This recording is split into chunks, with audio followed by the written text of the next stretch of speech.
konsumen nggak percaya, jangan ini problem gitu loh. Produknya bagus tapi konsumen nggak percaya, ya nggak akan terjadi pembelian. Artinya apa? Meskipun produk Anda bagus tapi tidak ter-create atau tidak dipersepsikan dengan baik oleh konsumen, ya percuma Anda punya produk bagus.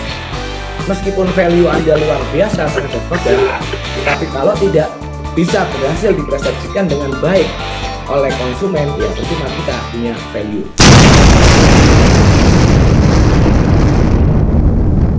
Oke, Assalamualaikum warahmatullahi wabarakatuh, teman-teman semuanya di Real Estate Speak. Pagi hari ini kita akan membahas sebuah materi yang sangat menarik, yaitu membangun branding di proyek perumahan kita, ya, karena banyak sekali diskusi atau pertanyaan dan lain sebagainya ketika saya mengadakan Zoom, workshop dan lain sebagainya terkait dengan branding ini.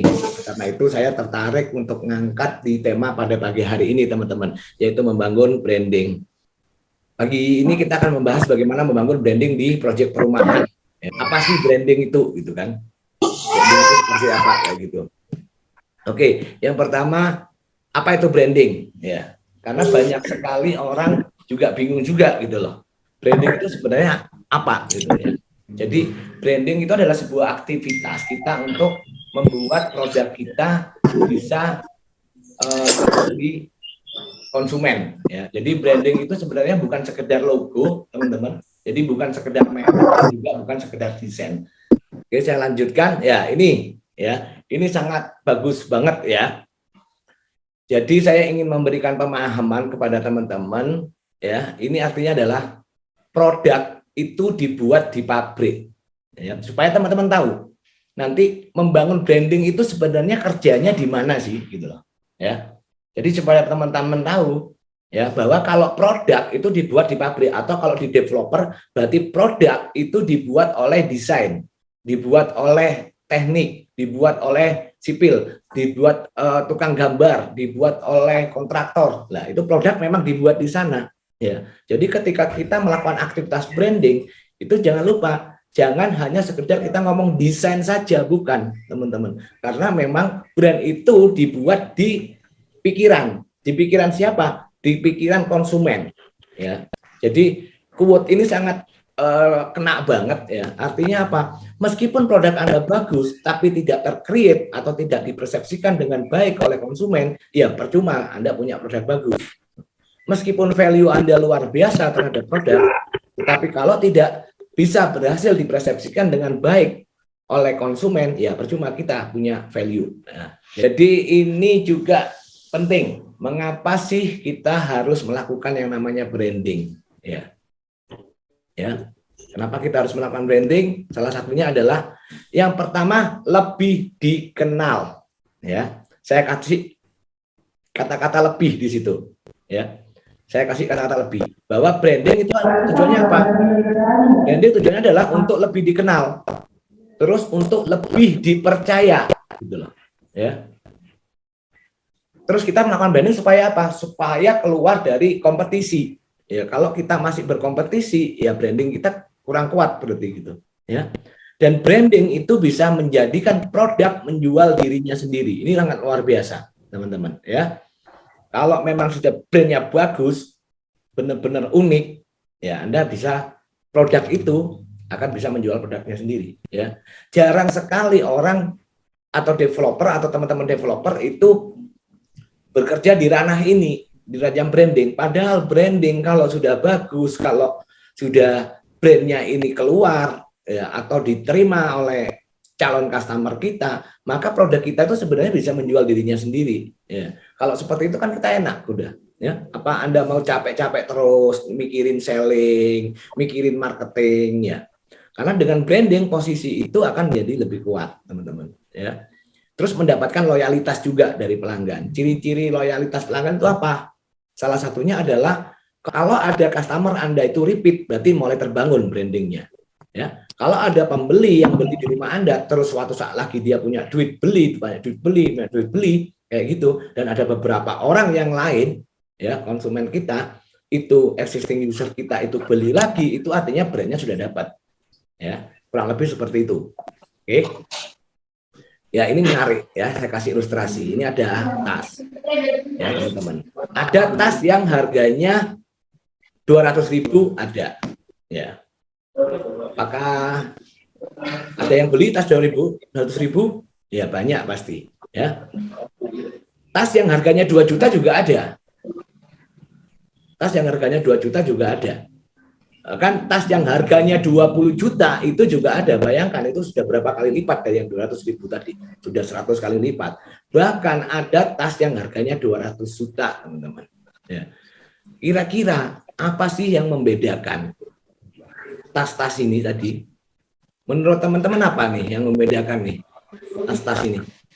Jadi ada tas yang harganya 200.000, ada tas yang harganya 2 juta, ada tas yang harganya 20 juta, ada tas yang harganya 200 juta gitu loh.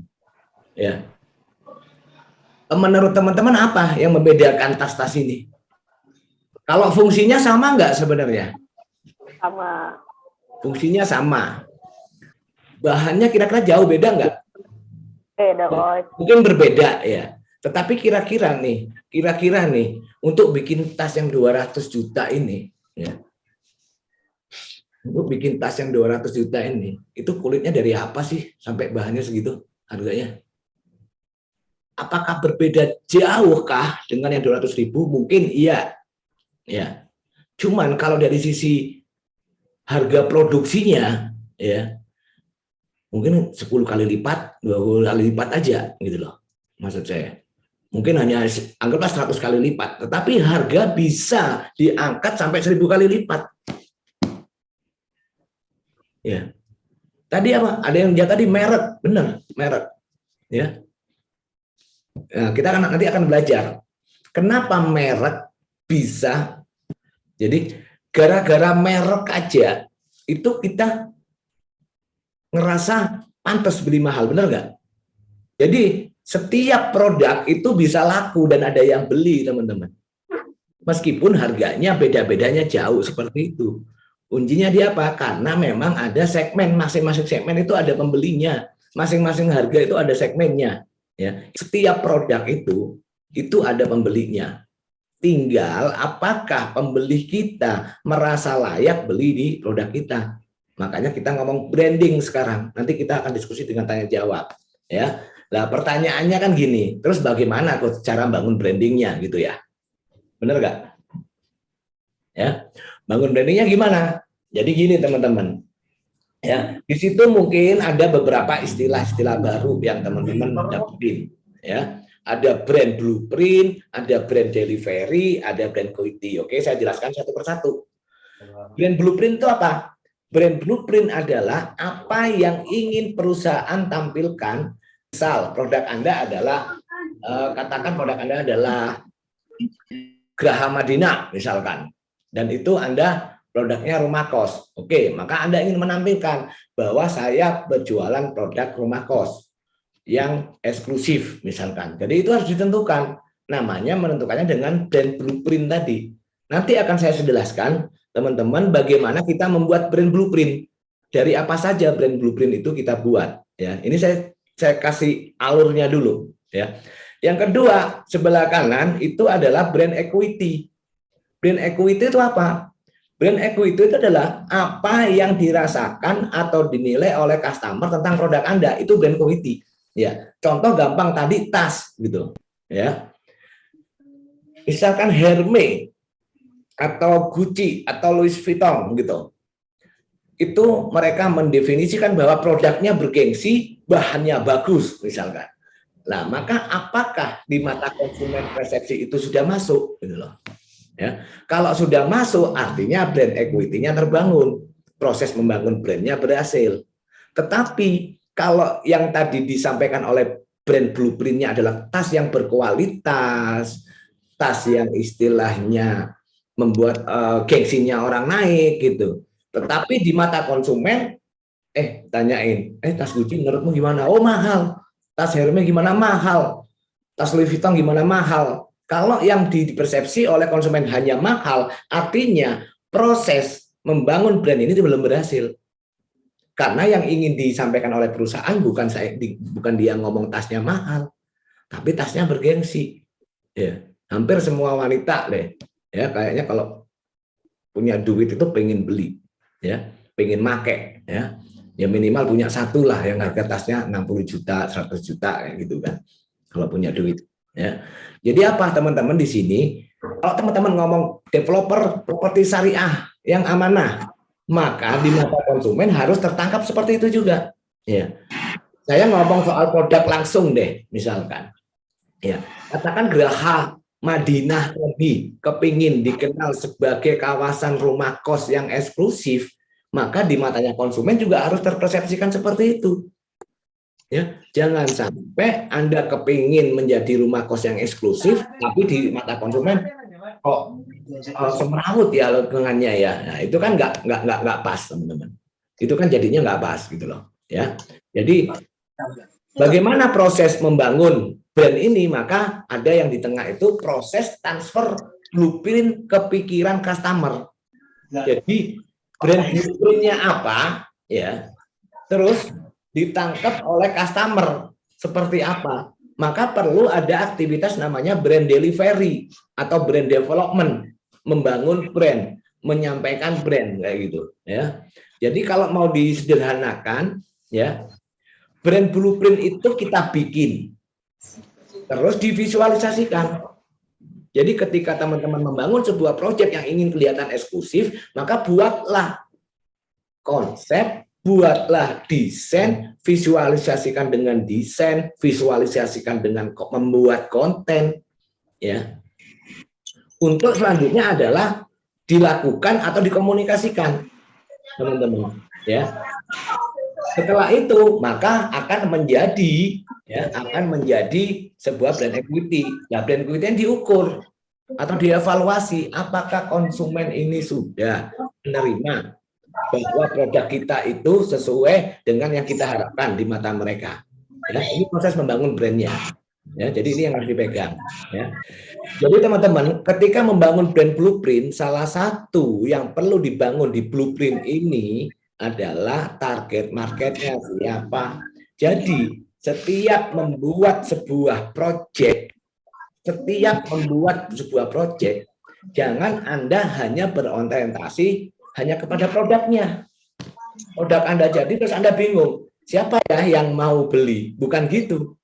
Tapi ideal target marketnya Anda tentukan dulu dari sebuah proyek perumahan yang Anda bangun, ya. Jadi segmen target market ditentukan dulu. Siapakah ideal target market? Kalau definisi saya adalah segmen yang mau membeli produk Anda dengan harga dan cara bayar yang sesuai dengan Anda inginkan. Seperti tadi tas Hermes atau Louis Vuitton tadi, dia menetapkan siapa yang mau beli. Maka yang mau beli adalah orang yang rela mengeluarkan uangnya puluhan juta, ratusan juta hanya untuk sebuah tas. Maka ketika seperti ini tentunya akan berbeda ketika mereka mau masarin produk yang 200.000. Maka ideal target marketnya juga tentu berbeda. Kalau yang 200.000 adalah orang yang hanya mau beli produk dengan harga 200.000. Harus benar gitu loh. Membuat sebuah produknya, teman-teman. Jadi kalau orang 200.000 tentunya fungsi. Maka yang harus kita sampaikan di brand kita adalah fungsinya. Tetapi ketika kita ngomong produk 200 juta, di sana value-nya adalah gengsi. Maka yang harus dikomunikasikan adalah prestisnya tadi. Ya, kurang lebih seperti itu. Ya. Terus sekali lagi teman-teman, ya. Jadi branding itu harus unik. Ya, brand itu harus unik. Proses branding itu teman-teman harus unik. Karena kalau nggak unik, kalau belum beda, maka akan jadi susah menjadi brand yang kuat dalam jangka panjang. Ya. Menjadi pertama yang diingat itu penting, ya. Menjadi pertama yang diingat. Terus menjadi yang berbeda daripada yang lain, ya. Sekali lagi, brand kalau belum berbeda, ya, Anda mungkin bisa mencontoh konsepnya proyek rumah lain, ya. Tapi di situ maka Anda tidak sedang membangun brand. Ya, boleh ATM boleh, ya. ATM boleh, tapi teman-teman harus ada sesuatu yang memang benar-benar unik. Nanti saya jelaskan progresnya, ya. Saya jelaskan progresnya. Ya. Ketika membangun brand, ketika teman-teman membangun brand, ya.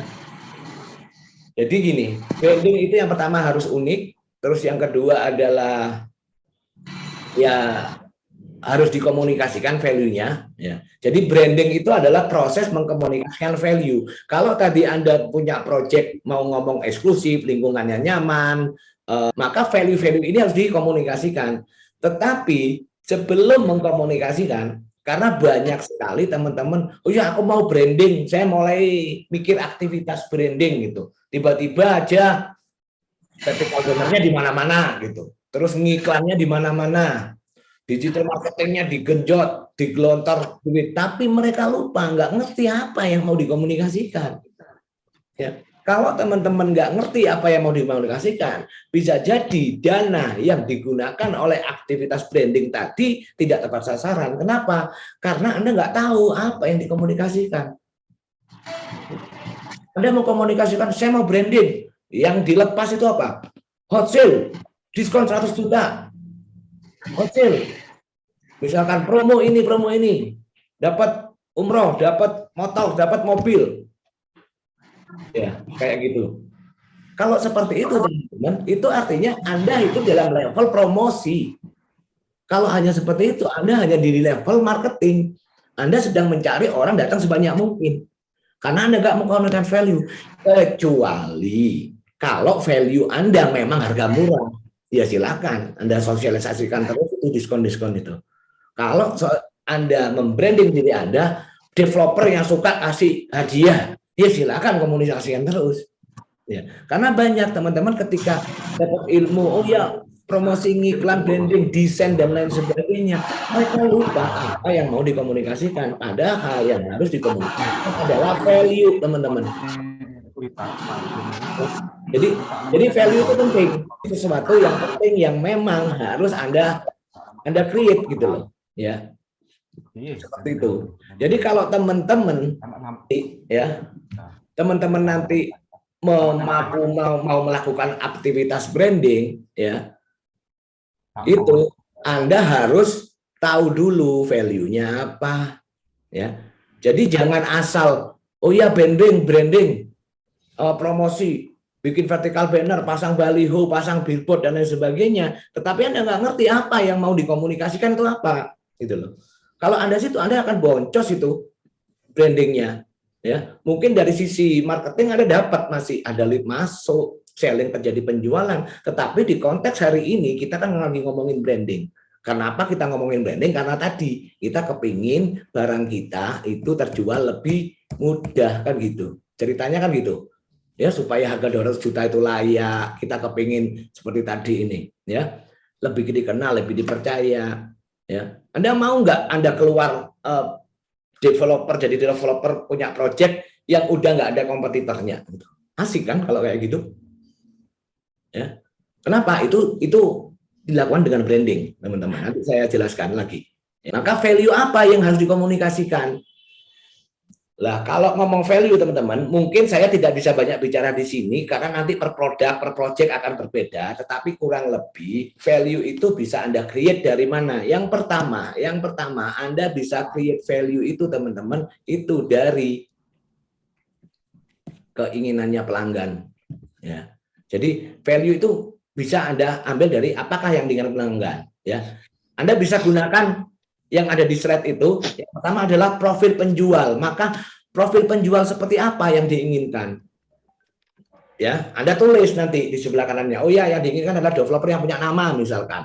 Misal ya, ini terserah Anda kepingin Anda mengamati pasar itu segmen Anda tadi kan tadi sudah ditentukan tuh ideal target marketnya. Kalau Anda mengambil segmen market menengah, kalau Anda mengambil segmen bawah, tentunya profil penjualnya nggak berbeda, nggak terlalu jauh sedikit berbeda gitu, ya akan sedikit berbeda, ya itu kan dari sisi penjual.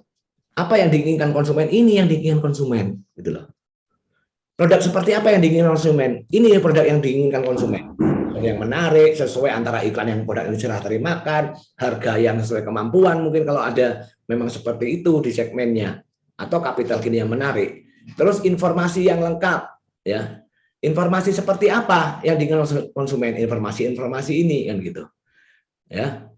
Terus pelayanan seperti apa? Sorry, itu pelayanan. Pelayanan seperti apa yang diinginkan? Maka yang ramah, respon cepat, penjelasan informatif, penawarannya solutif gitu. Terus perasaan apa yang ingin mereka dapetin? Ya, contoh seperti tas lagi, ada perasaan bangga, puas atau prestis. Ya, kalau di properti mungkin perasaan aman. Oh iya, kalau beli ke sini saya aman. Itu ada. Bahkan ada, teman-teman.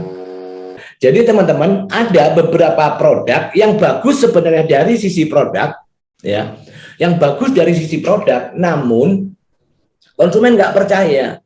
Ya kan ini problem gitu loh. Produknya bagus tapi konsumen nggak percaya, ya nggak akan terjadi pembelian. Maka kepercayaan dibangun dari mana? Oleh siapa? Oleh branding, oleh aktivitas branding, teman-teman. Ya, oke, ini juga, ya, yaitu apa? Buyer value. Maka Anda harus mencari buyer value itu apa. Buyer value itu adalah nilai-nilai yang dipersepsikan oleh buyer. Ketika Anda membeli produk, katakan misalkan, oh Anda beli produk di Adina Residence, oh berarti persepsinya mereka, oh ya nanti kawasan hunian Islami misalkan, seperti itu, ya. Maka produk itu maka cara membuat value yang pertama adalah menciptakan. Jadi value itu diciptakan. Setelah itu dikomunikasikan, terus supaya dikenali oleh konsumen, ya, dan akhirnya dipilih oleh konsumen, teman-teman. Ya, kalau sudah dipilih, akhirnya dinikmati atau dibeli gitu, ya. Jadi itu ciptakan dari mana? Ini ada 6 area, ya. Ada 6 area, ya, yang bisa Anda gunakan untuk mencari-cari value Anda. Yang pertama dari dimensi produk Anda, tipe, luas tanah, kenaikan harga jual per tahun, nilai per tahun, jumlah mahasiswa, misalkan data apalagi jumlah mahasiswa baru atau pengunjung ke kota tersebut atau jumlah penduduk dan sebagainya, itu berhubungan dengan dimensi. Maka teman-teman, sebelum mempromosikan, bikin billboard, bikin vertical banner, maka ini dulu yang harus dikerjakan. Proyek Anda itu kayak apa? Udah ditulis dulu aja di situ. Ya, tipe, luas lahannya, segala macam. Karena luas lahan kecil dan luas lahan besar value-nya bisa berbeda. Bagus mana? Bagus semua. Ketika Anda ngomong luas lahan kecil, maka value-nya adalah terbatas, kan gitu. Ya. Ketika Anda ngomong lahan proyek Anda luas, maka Anda ngomong bahwa lahan kawasan yang berkembang, kan gitu. Terus pengetahuan produk pendahuluan, maksudnya preview produk Anda seperti apa, websitenya, desain brosurnya, videonya, ya, kayak gitu, ya. Maka mereka akan awal-awal kan akan didahului dapat dari sini informasinya. Oleh karena itu kita perlu kerjakan sesuatu di bagian itu gitu loh. Terus penjualnya, developernya seperti apa? Oh Pak, kalau developer baru cara brandingnya gimana? Developer lama cara brandingnya gimana? Tentunya kan berbeda, gitu kan? Jumlah proyek yang pernah dibuat mungkin lah. Kalau baru gimana? Maka Anda cari di tempat lain yang Anda lebih unggul, misalkan. Oh desainnya ya udah value-nya diangkat dari situ, gitu loh maksud saya. Ketika teman-teman mendefinisikan semua tabel, item-item yang ada di tabel ini, teman-teman nanti bisa nyari apa nih kekuatan. Oke, Anda developer baru, ya udah Anda main di misalkan kantornya, kan gitu. Ya meskipun Anda baru tapi kantornya Anda bagusin misalkan supaya percaya. Nomor rekening sudah nomor rekening PT kayak gitu. Ya, ini untuk menimbulkan kepercayaan di awal kan. Terus cara melayani pelanggannya seperti apa? Ya. Ketika Anda lemah di sesuatu bagian, maka Anda harus unggul di bagian yang lain gitu loh maksud saya. Ya, ketika tipe Anda kecil atau luas lahan Anda kecil, maka apa yang perlu Anda angkat? Ya, mungkin dari cara menservis tim salesman Anda, ya, menservis pelanggannya seperti apa, ya. Saya kemarin pernah datang di Batu, ya, ada sebuah project, ya, punya teman-teman juga, ya, nggak tahu teman-teman ikut nggak di sini. Sebuah project itu mereka membuat marketing galerinya bagus banget, ya. Walaupun itu baru di Batu, ya. Dia buat galerinya, ada lobbynya, bahkan ada lemari esnya, setiap pelanggan yang datang dikasih soft drink, sampai seperti itu. Ya, ini untuk apa? Tujuannya mereka sedang membangun brandnya gitu loh. Melalui apa? Melalui bagian perlakuan kepada buyer. ya. Terus juga bisa dari kualitas produknya. Jadi teman-teman, maksud saya di sini, kadang kita itu bingung, gali value kita itu apa. Kalau Anda bingung, maka buat seperti ini. Supaya Anda punya bahan apa ya yang bagus yang saya komunikasikan. Jangan Anda bingung sama produk aja gitu. Maksudnya desain ini diiklankan kok nggak respon ya, diganti desainnya. Kok nggak respon ya, diganti desainnya. Ternyata problemnya ada di trust. Ya kan nggak bisa. Anda mau bagusin produk sebagus apapun, tapi problem konsumen ada di trust, maka Anda harus melakukan sesuatu aktivitas. Ya, aktivitas dari yang kita pelajari tadi yang membangun kepercayaannya orang itu ada di mana? Ada di marketing kan, di selling kan? Enggak kan? Posisi itu ada di pekerjaannya branding gitu loh. Ya. Atau boleh Anda menggunakan produk market fit seperti ini, ya. Jadi Anda gali dulu tuh sebelah kiri. Tujuan orang membeli rumah itu apa? Misalkan untuk dihuni, untuk ditinggali, untuk tabungan, untuk investasi kayak gitu. Terus alasan atau kriteria orang-orang itu apa? Oh, kalau untuk dihuni desainnya harus menarik, misalkan. Untuk dihuni mereka butuh jumlah kamarnya sesuai dengan anggota keluarga, gitu. Terus kalau untuk ditinggali sementara atau rumah singgah, oh mereka sukanya yang view-nya bagus karena mereka tidak dapatkan di rumah tinggal mereka yang sekarang. Ya, lingkungannya asri nyaman, desainnya menarik yang unik gitu, misalkan. Ya, itu alasan mereka. Kalau misalkan untuk tabungan apa? Oh, legalitasnya aman, namanya untuk tabungan jangka panjang, maka mereka akan sangat concern ke legalitas. Terus juga yang capital gain-nya atau growth-nya, nilai pertumbuhannya bagus, kan gitu yang diinginkannya. Terus kalau yang untuk investasi di bawah ini, ya bisa jadi untuk menghasilkan investasi, maka mereka harus ROI-nya menarik, sewanya bagus, peminat sewanya banyak, lokasi dekat wisata atau dekat kampus, kan itu yang mereka inginkan gitu loh teman-teman. Jadi teman-teman ini nanti ya Anda jawab dengan ngisi di sini Anda jawab ya. Misalkan untuk nilai sewa yang bagus, maka harus Anda jawab nih harga sewa di produk kita nantinya adalah sekian, misalkan ROI di atas sekian per tahun, sekian persen per tahun kayak gitu ya. Kalau misalkan di sini di level ini misalkan ya di sini ya kita ngomong yang di atas sendiri nih untuk ditinggali, orang kepinginnya desainnya menarik, maka Anda komunikasikan, oh pilih dari produk kita karena desain kita dari arsitek ternama misalkan, atau desain kita sana unik dibanding yang lain dan lain sebagainya ya. Jadi harus Anda jawab setiap motivasi orang, terus standarnya orang itu apa, Anda jawab dengan produk Anda gitu loh. Maka itulah ketemu segmennya akhirnya. Maka segmen Anda siapa? Misalkan Anda ngomong rumah kos, ya maka Anda akan ngomong di sini kan, di rumah kos kan, menghasilkan pasif income di sini. Oke, rumah kos atau villa, maka kan sewanya mereka ingin apa? Bagus, ROI menarik. Maka jawab ini di sini. Ya udah, ambil produk kita Pak, ROI-nya di atas rata-rata misalkan. Ya, jadi gitu teman-teman. Ini saya jelaskan tentang brand leader, teman-teman. Ya, ini cara membangun brandnya. Anda kan tadi sudah belajar nih value-value yang bisa diangkat, apa dari dimensinya, apa pengaruh produknya, apa kualitas barangnya, branding penjualnya dan lain sebagainya. Ya, Anda nanti pilih gitu loh. Value-nya mau apa yang akan diangkat teman-teman. Ya, lah brand leader ini atau tangga brand ini prosesnya adalah yang pertama atribut. Ya, atribut itu secara fisik. Anda apa produknya? Rumah kos, rumah hunian, rumah villa, gitu. Terus benefitnya apa? Misalkan Anda ngomong hunian Islami, hunian kawasan Islami, itu udah banyak banget kan sekarang kan. Kalau hanya ngomong atribut aja, maka benefit perlu Anda tetapkan. Benefitnya apa? Keuntungannya beli di Anda apa? Misalnya, oh fasurnya lebih lengkap dari yang lain. Anda udah dapat benefit di situ. Terus value yang lain apa nih? Value yang lain nih. Ya, value Anda angkat lagi. Oh iya, value-nya membeli di kita. Salah satunya ada prestis yang ingin kita bangun, misalkan. Ya, harga seperti itu kita bisa mendapatkan nyaman. Ya, nanti langsung saya kasih contoh teman-teman. Yang pertama teman-teman tahu dulu. Sehingga di suatu titik teman-teman tuh nyari apa? Positioning statement. Yang mana ini sangat unik. Kalau tadi ngomong hunian Islami udah banyak, yang ada fasunnya sudah banyak, value-nya maksudnya prestis juga ada beberapa. Ya, memang setiap anak tangga ini kompetitor Anda semakin berkurang gitu loh. harus semakin berkurang. Ketika ngomong Union Islami, oh ya banyak, ada 10 developer. Tapi ketika ngomong benefitnya ada Fasum, oh cuma ada 4 developer yang ada Fasumnya, gitu. Ya kalau di sini 10 misalkan, di sini ada 10 gitu, ya.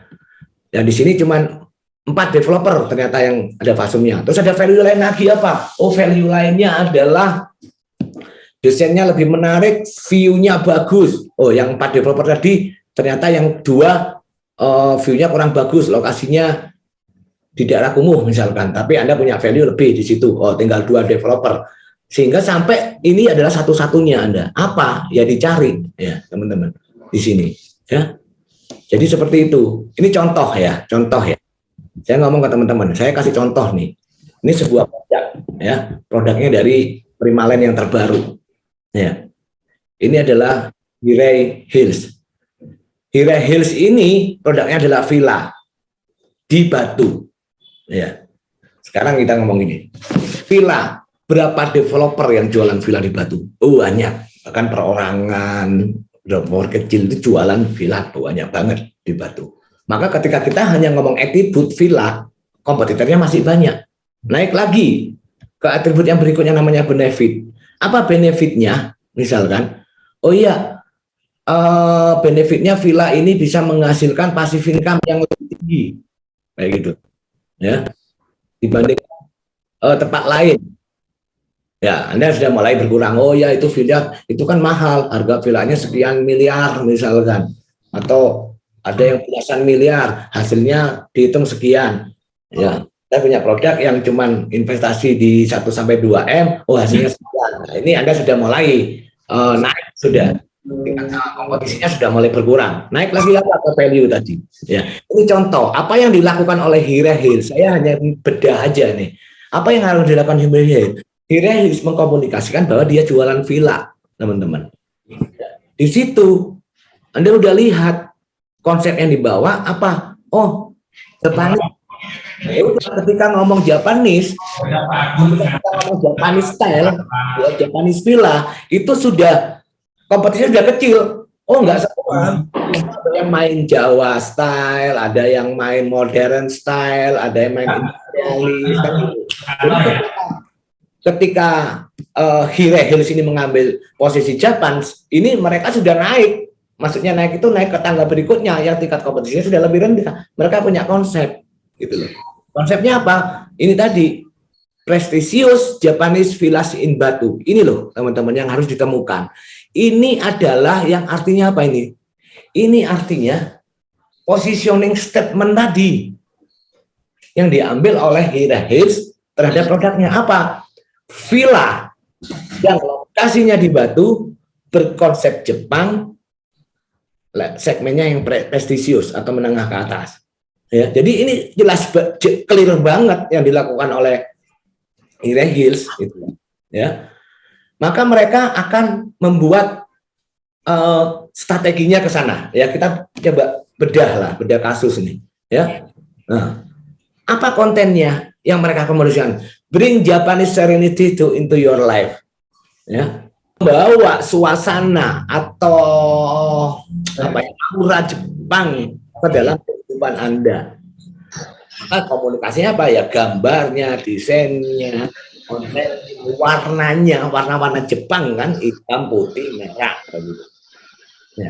Jadi ini sudah sangat selaras dengan apa yang mereka. Kalau teman-teman tadi tidak berhasil mencari value-value apa, tidak berhasil membangun tangga brandnya tadi, maka teman-teman akan kesusahan untuk gitu loh. Terus ngapain ya? Gitu tuh teman-teman akan kesusahan. Ya, kita coba lagi buka selanjutnya. Ini adalah proses menanamkan persepsi. Ingat ya, masih ya quote-nya tadi ya. Produk dibangun di pabrik atau produk perumahan kita dibangun oleh arsitek. Produk perumahan kita dikerjakan oleh kontraktor. Tetapi brand itu ada di dalam benak konsumen. Oleh karena itu teman-teman, oleh marketing, oleh tim marketingnya, maka konsep bahwa ini adalah perumahan Jepang itu sudah diedukasikan dari awal. Mereka tulis apa di situ? Coming soon. Ya, coming soon kota wisata dengan berjuta pesona. Dia mau edukasi tuh bahwa kita bahwa Batu itu luar biasa, tempat wisata yang kunjungannya jutaan orang datang per tahun ke kota Batu. Kan mereka mau persepsikan itu di benak kita gitu loh. Ada lagi itu, apa hubungannya coba makanan Jepang sama perumahan sebenarnya? Ya, tapi karena mereka mau memasukkan persepsi terhadap benak konsumen bahwa nanti bahwa konsepnya ini dari Jepang, maka mereka main di sini. Masakan-masakan Jepang ini gitu loh. Terus interiornya juga interior Jepang. Mengenal karakter arsitektur Jepang nih atau postingnya ya. Jadi itu yang mereka lakukan ya. Terus juga mengenal ini juga mengenal arsitektur atau produksi Jepang. Jadi apa? Karena mereka ingin memasukkan persepsi bahwa ini Japanese style di mata konsumen itu sudah ditanamin sejak awal, bahkan sejak coming soon.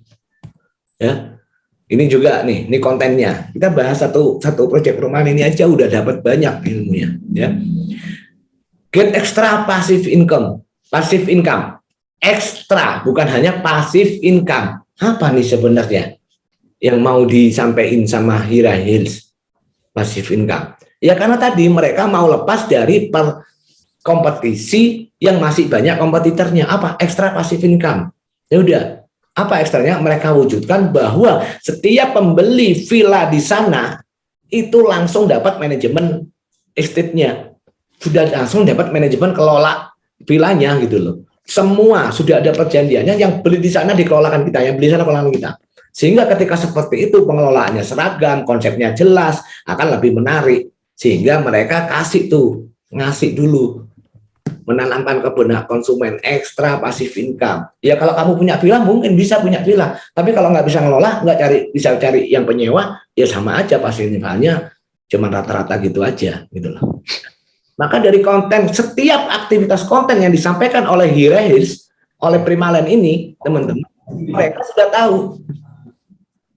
Kenapa? Karena memang value-nya sudah dibentuk. Apa value-nya yang mau dicari di situ? Karena mereka ngomong rekomendasi lokasi untuk investor properti, ya Anda baca nanti di situ kalau pengen tahu mereka rekomendasi apa. Saya yakin pasti ujung-ujungnya akan narik. Oh iya ya, kalau investasi itu kalau dekat tempat wisata ya, biar hasilnya lebih banyak. Solusi investasi villa di Kota Batu loh, ya. Semua disampaikan seperti itu, teman-teman. Bahkan kemarin karena memang Primalen ini tidak mau meninggalkan rohnya sebagai developer Islami gitu, iklannya ya meskipun bernuansa Jepang ya tetap pakai hijab gitu. Itu ada iklannya yang sudah bersebaran di offline, di vertical banner dan lain sebagainya. Oke, jadi kita coba rumusin tuh ya yang dilakukan sama Hira Hills. Yang pertama mereka membuat sebuah produk dengan atribut apa? Rumah villa. Oke, kita kalau ngomong rumah villa di Batu itu banyak banget rumah villa. Artinya di sini di level paling bawah tangga brand ini kompetisinya masih sangat tinggi. Naik lagi mereka passive income. Mereka ngomong passive income bahkan apa? Extra passive income di sini. Ya. Kenapa? Karena memang nanti ada manajemen kelola villanya. Seperti kita beli kondo hotel langsung dikelola oleh satu manajemen jadi hotel kayak gitu. Terus value-nya apa mereka mau sampaikan? Ya, mereka tahu mereka punya value luar biasa di Kota Batu dan mereka tahu punya view. Ya, dari sini ya sudah akan semakin sedikit. Ya, akan semakin sedikit. Boleh jadi ada konsep kasih kan dikelola seperti kondo hotel, tapi ada kondo hotel yang nggak lokasinya di lokasi wisata atau view-nya kurang bagus. Ya, di akhir sesi ya mereka mendeklar satu-satunya positioning statement itu harus satu-satunya, harus unik. Apa? Ya tadi prestige Japanese style villa in Batu. Udah itu sudah the only akhirnya. Gitu loh. Ya. The only yang punya view bagus, ada ekstra passive income karena dikelola manajemen estate dan berkonsep Jepang. Akhirnya mereka benar-benar posisinya kuat banget akhirnya tanpa kompetisi akhirnya gitu loh. Oke, dari sini nangkep ya teman-teman ya yang saya maksudkan ya. Ya. Terus kita ngomong nih sekarang bagaimana kita deliver brand kita. Caranya deliver apa ya? Dikomunikasikan ya.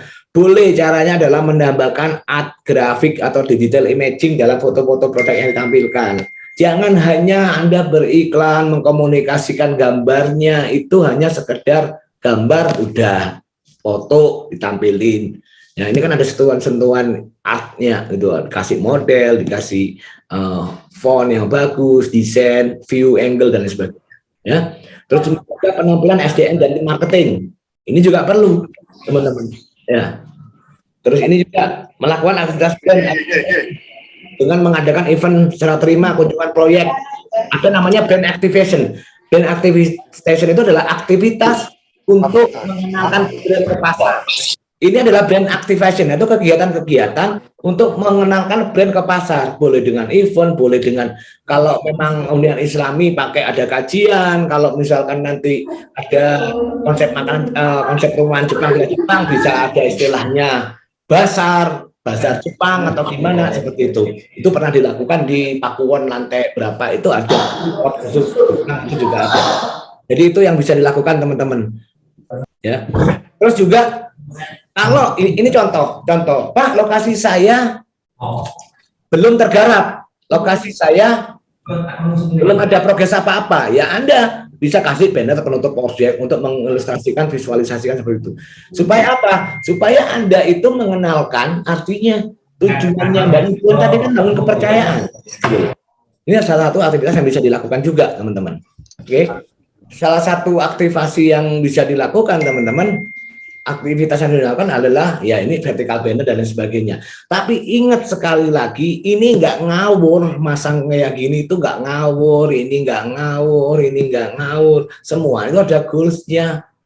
Ya, jadi teman-teman kadang-kadang teman-teman hanya mencontoh apa yang dilakukan oleh project developer lain, ya, tapi Anda nggak ngerti maksudnya, gitu loh. Karena yang harus dikomunikasikan apa? Value, dan value itu harus sesuai dengan goals atau strategi pada Anda pada saat itu. Kalau bulan ini strateginya adalah penjualan, maka yang keluar ya penjualan. Tapi kalau strateginya akan branding untuk membangun apa? Trust, maka visualnya, desainnya pun juga harus yang menimbulkan itu. Jadi harus dipikirkan gitu loh. Nah, ini ketika kita ngomong billboard, bayangin bayar segini 250 juta setahun, Anda nggak ngerti maksudnya mau pasang apa, kan susah. Ya, sebulan bisa 30 juta tapi Anda nggak ngerti maksudnya harus pasang apa, itu juga boncos juga ya kan. Jadi harus tahu masing-masingnya. Melakukan pameran juga sama, ya. Ini sebenarnya adalah brand, ya. Mungkin ini juga membantu di selling dan marketing, tetapi sisi lain yang sangat kuat itu di posisi kita membangun sebuah branding, teman-teman, ya. Guide komunitas juga, kebetulan tuh waktu itu guide komunitas ada Davison. Ini YouTube-nya juga dikerjakan di channel digitalnya, ya. Bahkan yang luar biasa, ya, Primalen itu sampai bikin video series loh, untuk hanya sekedar bangun branding itu. Apa hubungannya video sama penjual? Langsung nggak ada. Tapi mereka ingin mengkomunikasikan, menyampaikan value-value Islaminya melalui web series. Nih, dari Lebaran yang bawa mungkin The Complex itu menceritakan sebuah cerita, ya, video cerita tentang hidup di lingkungan Islami. Macam-macam, ya, ada konflik, ada solusi, kayak gitu. Itu hanya ingin menyampaikan value bahwa mereka konsen membangun kawasan hunian Islami, bahwa Primalen konsen membangun kawasan Islami, ya. Ini contoh-contohnya, ya. Banyak sebenarnya di developer lain juga yang sudah melakukan, ya teman-teman. Cuman kadang-kadang kita lupa, nggak tahu, bahkan itu, oh ini pasang vertical banner 500 titik, ikut aja tapi nggak tahu goalsnya, ya. Jadi mungkin itu teman-teman semuanya, ya, yang bisa saya sharekan pada hari ini, ya. Jadi brand itu penting, ya, brand itu penting dibangun karena brand itu membuat kita lebih mudah jualan, membuat orang lebih percaya. Mungkin kurang lebih seperti itu materi kita pada pagi hari ini. Ya, mungkin lebih nyaman ada tanya jawab, monggo, Mbak Arimbia. Oh, iya, Coach. Kalau misalkan tadi kan saya nyimaknya sambil saya di jalan ya, Coach, ya, gitu kan. Kalau misalkan tadi kan Coach jelasin, kita itu sebelum, kalau promosi itu kan kayak undian atau misalkan cashback, hadiah, bla bla bla bla bla, itu kan lebih ke promosi berarti kan ya, gitu kan. Nah, terlambat gak sih ketika proyek ini sudah berjalan, lalu kita baru mau berpikir untuk memunculkan branding gitu. Nah, jadi branding apa yang perlu dilakukan, karena kan ini benar-benar kita kejar target banget ya Coach ya, sampai akhir tahun gitu kan, sampai Desember. Jujur aja dengan banyak isunya, ada resesi di tahun depan dan sebagainya. Untuk kalangan-kalangan orang yang memang behave seperti kita, like investor seperti itu kan, jadi berpikir ulang gitu kan, ketika beli hunian yang memang mereka untuk invest gitu kan Coach. Jadi hal apa yang mungkin tepat dilakukan menurut Coach untuk saya eksekusi sekarang gitu Coach. Kita udah dikejar waktu, deadline, terus juga memang time-nya apa ya, untuk brandingnya mungkin agak telat sekarang Coach. Gitu. Siap. Udah pertanyaannya? Minta arahan aja, arahan yang tepat gitu. Jadi gini, yang pertama memang aktivitas marketing terus penjualan itu kan memang harus terus dilakukan kan, gitu. Artinya nggak boleh ada ceritanya, oh ya saya ya udah deh saya ke branding dulu deh, nggak jualan. Boleh kayak gitu. Kita kemarin kita di Jakarta kan belajar tentang strategi budgeting, strategi kuartal itu mau berapa, goalsnya per kuartal apa dan lain sebagainya. Kalau memang dari sisi cash flow aman, it's okay gitu kan. Tetapi ketika cash flow butuh duit masuk, maka aktivitas sellingnya harus tetap dilakukan. Namun, apakah branding saat itu nggak dilakukan? Kalau menurut saya, branding itu bukan menghasilkan penjualan. Tetapi branding itu mempermudah menghasilkan penjualan. Sepakat ya? Ya, karena memang ada beberapa kok nggak closing. Coba digali, nggak closingnya kenapa? Jangan-jangan nggak closingnya karena nggak trust kan itu. Betul. Atau value-nya mereka nggak dapat. Anda ngomong bahwa perumahan teman-teman ini adalah perumahan dengan view yang bagus, konsep villa dengan harga yang nggak terlalu mahal, berada di lingkungan wisata. Tetapi segmen Anda nggak tahu itu, segmen Anda nggak ngerti value itu gitu loh. Maka tetap kalau materi kita branding hari ini ya, tetap lakukan something dengan branding ini. Salah satunya apa? Gali value apa nih? Ya, saya lihat apa namanya perumahannya.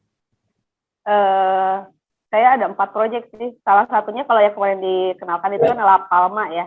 Ya, La Palma ya. Ya, saya lihat La Palma secara konsep udah bagus, desain sudah bagus. Tinggal apakah benar value-nya yang diinginkan oleh orang yang sudah dikomunikasikan. Tinggal nanti di track itu aja.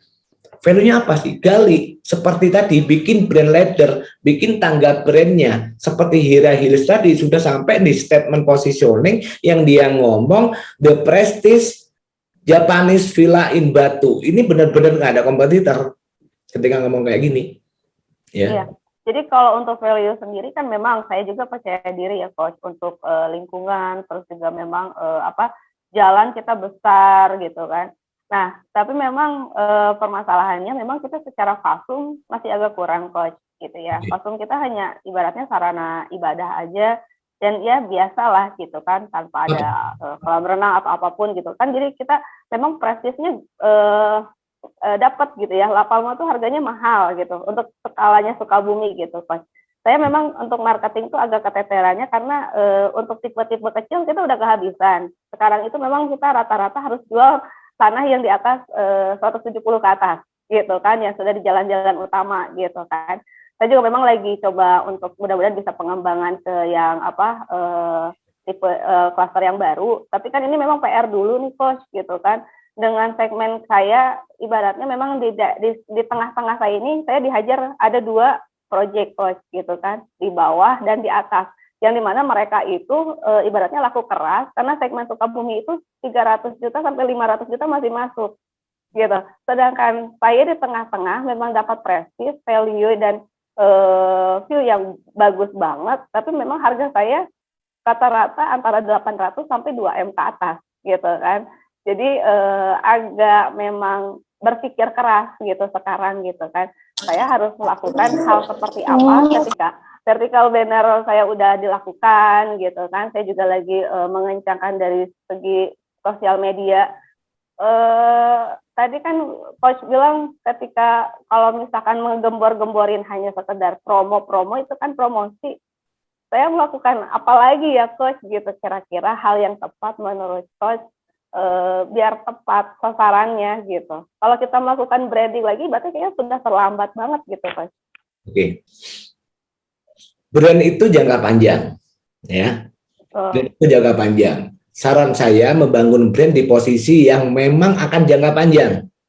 Terlambat nggak masalah, karena sama ya, kita sendiri juga di awal-awal tidak terlalu, sebelum 2020 kita nggak bangun brand kita. Ya, saran saya kalau punya banyak project, bangun brandnya di developernya, di name of developernya, ya, di company of developernya, bangun brandnya. Meskipun nanti itu melalui produk-produk tadi juga kan, mengkomunikasi brand. Ya. Ketika kita ngomong branding dari sebuah project, sebenarnya juga nggak ada kata terlambat juga gitu loh. Ya, nggak ada kata terlambat untuk membangun sebuah brand, karena memang brand itu dibutuhkan. Memang prosesnya akan lama hasilnya. Terlihat hasilnya yang khusus aktivitas brand ya. Oleh karena itu, Mbak Ribi, coba di track aja data yang sudah masuk selama ini. Misalkan sudah kemarin sempat promosi-promosi itu digencarin-kencengin juga, data yang masuknya karakternya apa gitu loh.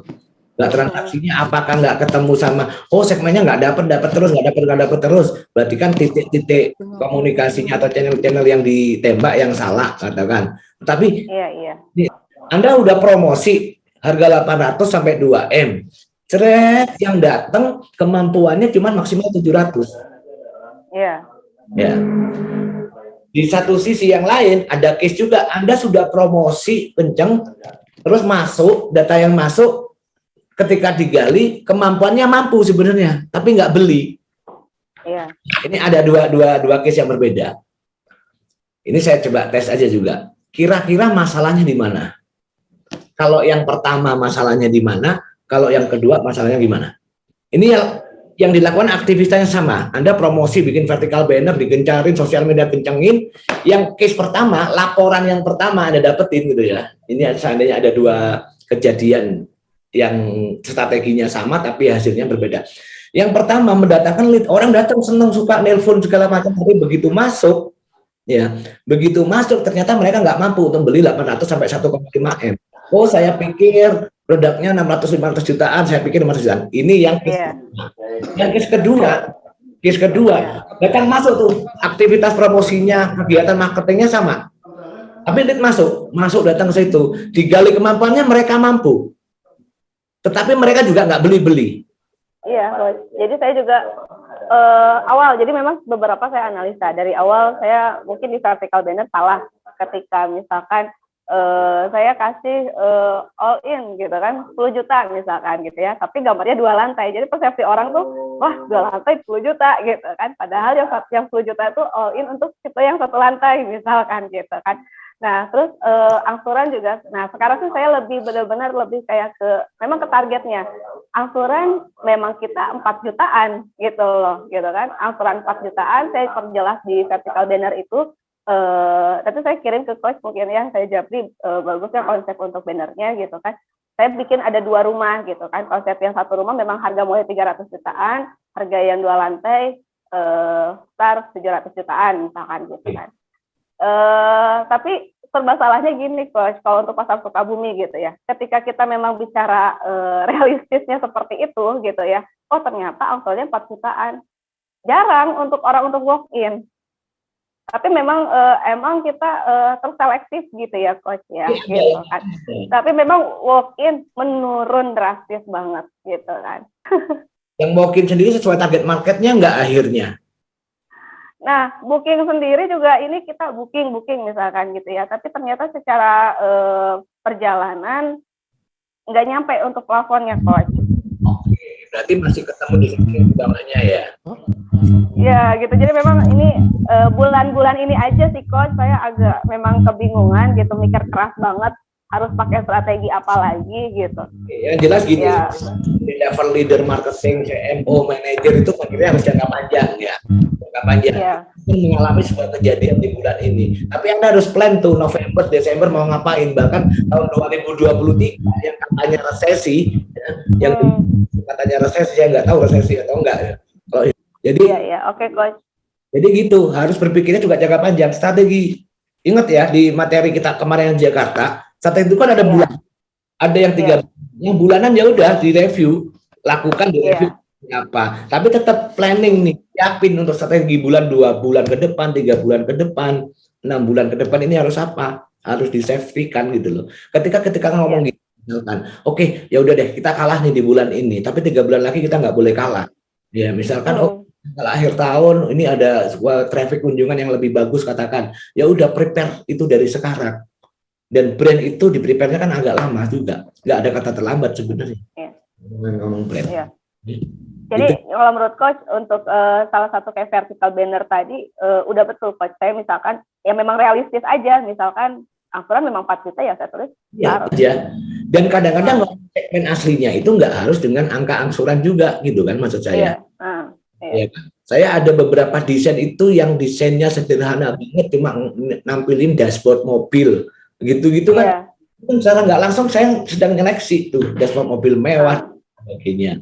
Terus hobinya mau apapun itu ya harus di brainstorming sih. Makanya stat yang paling bagus tetap kerjain tadi terkait dengan apa yang diinginkan pelanggan. Ya, untuk kita cari value, terus 5 dimensi, 6 dimensi value tadi loh, dimensi penguasaan, terus brosur-brosur kita dan lain sebagainya, apa nih yang mau kita angkat gitu ya. Oke, siap Coach. Thank you Coach ya. Doain. Sukses ya. Assalamualaikum. Assalamualaikum warahmatullahi wabarakatuh. Posisi branding itu, Anda ngomong branding itu selamanya soalnya ya. Anda ngomong tentang brand itu selamanya.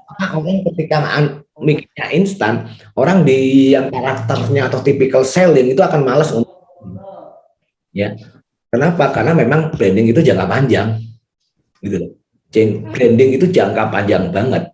Tetapi seiring dengan perjalanan waktu ada di sebuah titik, ya seperti teman-teman itu kan ada ya di sebuah titik ketika mereka buka proyek barunya belum apa-apa pun sudah terjual karena brandnya sudah kebangun ke developernya itu sendiri. Jadi gitu sih. Ada pertanyaan lagi mungkin teman-teman?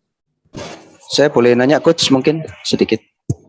Siap, dari mana? Oke.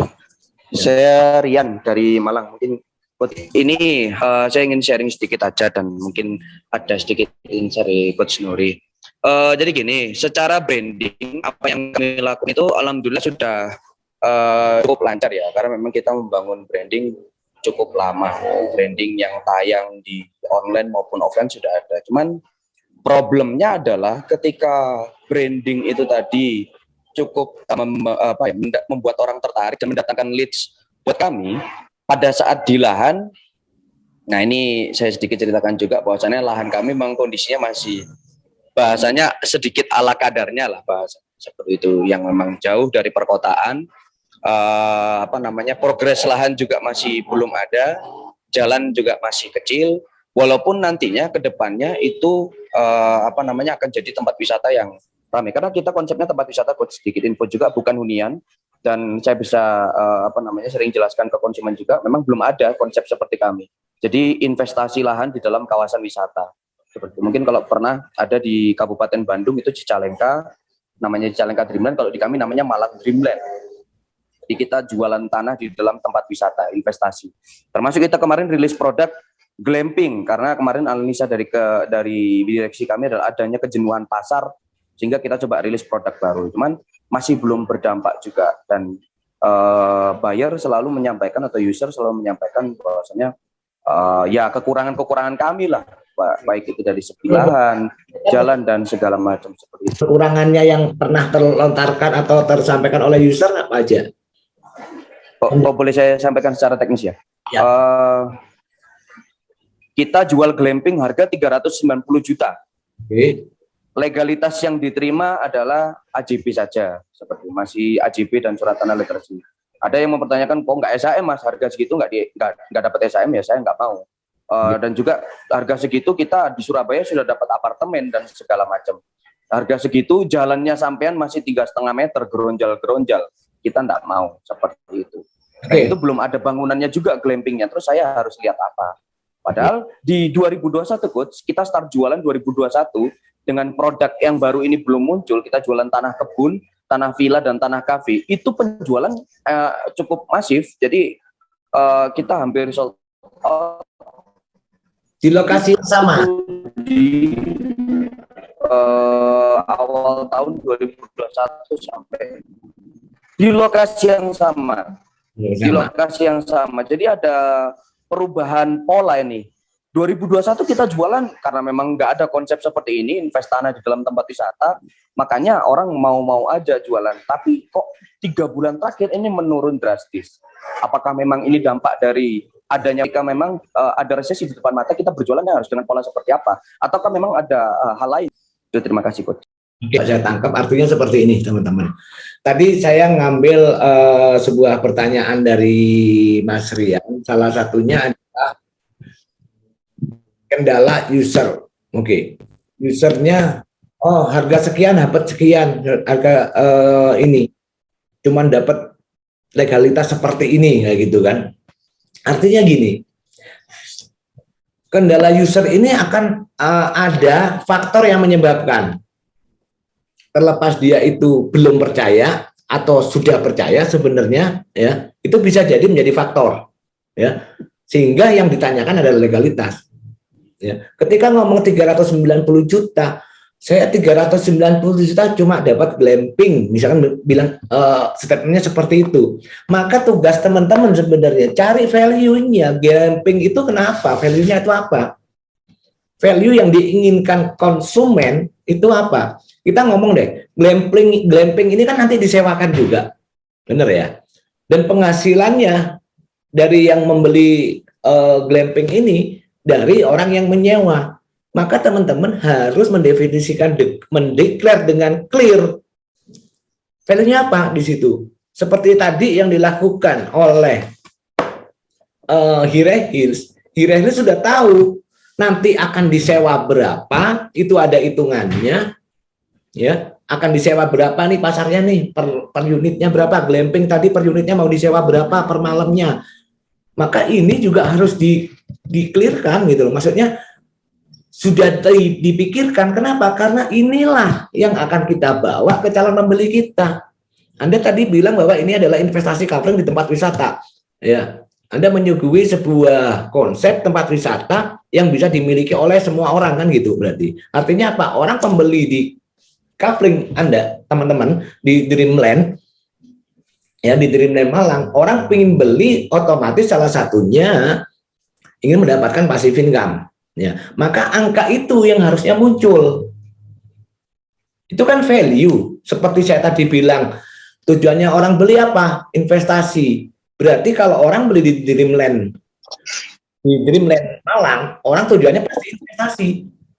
Maka ketika ngomong investasi, Anda harus tahu bisa kriteria mereka investasi apa? Harga tanahnya bisa cepat naik, terus dapat penghasilan setiap bulan atau setiap tahun. Maka value inilah yang harus diangkat. Ya, boleh Anda membangun brandnya udah banyak, ya, saya juga udah bagus, ya, secara brand udah bagus. Cuman pertanyaan saya, apakah yang sudah dikowar-kowarkan ini value dia atau betul, gitu loh, ya. Ketika ngomong 390 juta ROI 50% setahun, masa iya nggak menarik kan gitu. Misal maksud saya, ya. Misal. Intinya apa? Komunikasikan aja gitu. Punya program investasi 100 juta sudah jadi pemilik kos gitu. Orang bingung, ya. Saya cuma nggak budgetin banyak di brandingnya, ya. Tapi dari sini itu muncul loh 100 juta.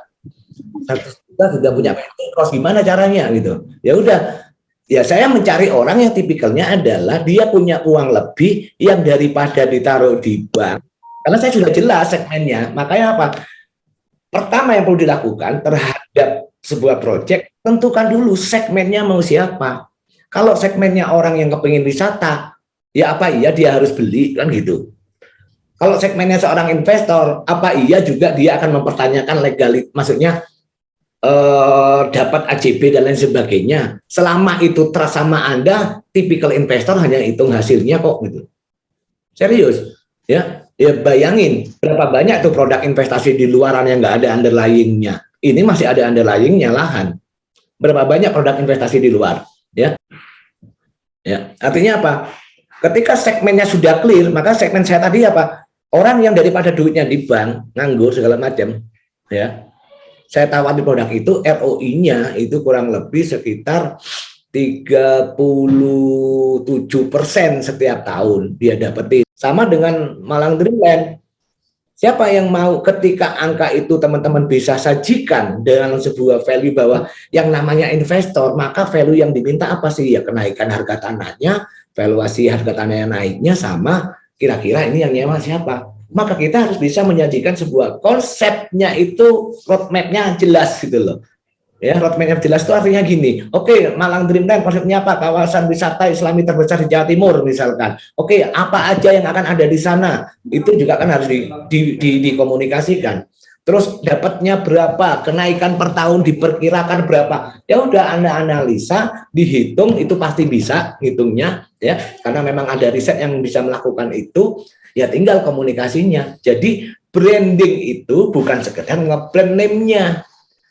Namanya bukan hanya nge-brand, maka saya ngomong tadi branding itu bukan sekedar merek, bukan sekedar logo, bukan sekedar ini gitu loh ya. Contoh, tapi ya tinggal value apa yang harus terus digodok, yang harus diambil gitu loh ya. Itu kalau saya nge-trail ke situ kayaknya suka gitu loh. Misalkan saya kalau nge-trail situ kami, saya mikir waktu itu ini ada event trail beberapa kali aja udah viralnya dapat, mungkin ini tinggal nanti mau gimana, konsep apa yang ditawarin di sana lagi dengan glamping. Tetapi langsung dibawa konsep besarnya. Jangan jualan glamping tapi siapa yang nyewa Anda nggak tahu. Maka harus di-create juga siapa yang akan menyewa di sini. Anda mau adain brand activation seperti apa di sana? Misalkan tuh 2 hari misalkan touring kerjasama sama Enduro atau apa di lokasi sekitar sana, nginepnya di situ, besok ngetrek lagi kayak gitu, contoh lah misalkan ya. Maka itu kan juga harus mulai difikirkan, dan itu yang dikomunikasikan supaya apa, sudah tahu ya orang nginep di sana alasannya apa, ini yang harus dicari satu-satu. Branding itu asiknya ini loh ya, kita ngomong branding itu asiknya diskusinya panjang banget sebenarnya ya. Dan itu teman-teman insting, logika berpikir, analisa berpikir itu memang diperlukan akhirnya ya. Kadang-kadang nggak bisa Anda mau copy paste, oh di sana berhasil di sini kok enggak ya. Kan ada faktor-faktor lain juga. Misal, oh akses masuknya, oh yang di sana bis bisa masuk, yang di sini enggak misalkan. Oh yang di sana kendaraan bisa enggak. Atau misalkan, oh yang di sana ekosistem wisata, oh di sini enggak, kan itu juga bisa diperlukan. Tetapi ketika Anda menjadi sebuah kelemahan di suatu produk, maka Anda harus create kelebihannya apa gitu. Kelebihannya apa? Dan itulah tantangannya kita di marketing ya, tantangan di marketing, tantangan kita di orang produk, orang branding, itu tantangannya di situ. Ya. Karena sekali lagi teman-teman, ya kita itu nggak perang produk, kita itu perang persepsi. Ya, bahwa produk tadi dibuat di pabrik, oke, produk dibuat di sana, di lokasi yang mungkin minus-minusnya banyak lain sebagainya yang tadi sempat disebutkan. Tapi persepsi yang ada di konsumen itu jauh lebih penting. Maka persepsi apa yang kita pengen bangun terhadap konsumen kita, itu dia apa. Jadi kurang lebih kayak gitu Mas Rian ya. Oke, ada pertanyaan lagi mungkin atau sudah?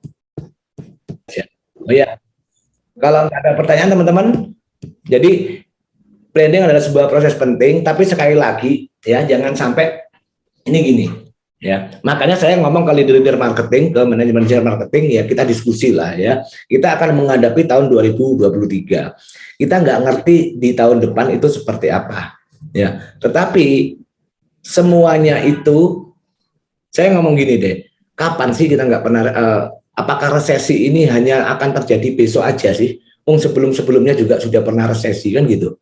Ya. Ya resesi itu bagian dari siklus kalau saya ngomong. Siklus ada orang jualannya kenceng, jualannya nggak lagi bulan-bulan nggak rame, lagi kenceng lagi nggak rame lagi. Sama siklus resesi itu juga sama. Karena kita berada di sebuah ekonomi yang memang seperti itu sistemnya. Ya. Nanti resesi tuh lihatin ya. Nanti kalau resesi itu orang pada takut nyimpen duit di bank, takut resesi. Jadi nanti siklusnya pasti banknya akan naikin suku bunganya. Siapa yang mau masukin duitnya ditambahin bunga depositonya, kayak gitu aja. Ya karena memang siklusnya kan gitu aja. Jadi kita kalau ngomong di dunia properti ambil peluangnya aja. Saya melihat 2023 justru momen investasi properti. Ya, dengan catatan safe, legalitas aman. Ya, itu yang akan dicari sama investor-investor besok tahun 2023. Makanya kalau teman-teman punya konsep villa dan lain sebagainya jangan takut. Ya, asalkan legalitas aman, maka itu yang akan dicari, ya. Jadi 2023 optimismenya tetap harus dibangun. Sekali lagi apa persepsi, teman-teman. Jadi ayo kita sepakati ya yang ada di sini ya. Kita yang ada di sini semuanya optimis dengan tahun depan. Ya, bahwa kita sepakati semua yang ada di sini bahwa resesi justru orang investasi makin banyak. Bahwa di tahun depan ketika ada resesi yang katanya gelap, justru di dunia kita akan jadi terang. Kita sepakati bareng-bareng ya gitu ya. Karena kalau kita sepakatinya seorangan ya kita sendirian gitu loh. Ya kita sepakati bareng-bareng. Ketika kita sepakati bareng-bareng, maka komunikasinya akan bareng. Maka yang ada di konten Anda sosmednya, investasi resesi yang paling cocok adalah investasi properti, misalnya kayak gitu. Ya, orang investasi yang ada underlying-nya. Ya, mungkin beberapa bisnis akan nahan dulu dan lain sebagainya, tetapi investasi di produk yang ada underlying-nya, why not? Ya, tinggal kita edukasi aja pasar dengan seperti itu loh, ya. Karena segmen pasar saya adalah investor, saya harus edukasi investor saya terus-menerus kan gitu. Itu ya teman-teman, dapat sesuatu hari ini. Ya. Jadi persiapin untuk 2023 terkait dengan brand dan sebagainya. Anda pelajarin apa yang harus Anda angkat, value-value apa di project Anda yang harus Anda angkat, dan itu dikomunikasikan dengan baik. Ya memang itu sebenarnya butuh mentor, butuh pengarah lah. Ya kalau Anda ini ya Anda belajar banyak tempat kan, ngomong branding ada Pak Subianto dan ilmiahnya dan lain sebagainya. Kita ngomong branding, ya. Ketika kita ngomongin intinya upgrade terus kapasitas Anda, ya. Karena semakin tinggi kapasitas teman-teman, maka Anda bisa melewati itu semua. Tapi jangan lupa teman-teman, begitu Anda sudah strateginya tepat, terus brandingnya tepat, tapi tim eksekutor di lapangannya loyo ya juga percuma kan.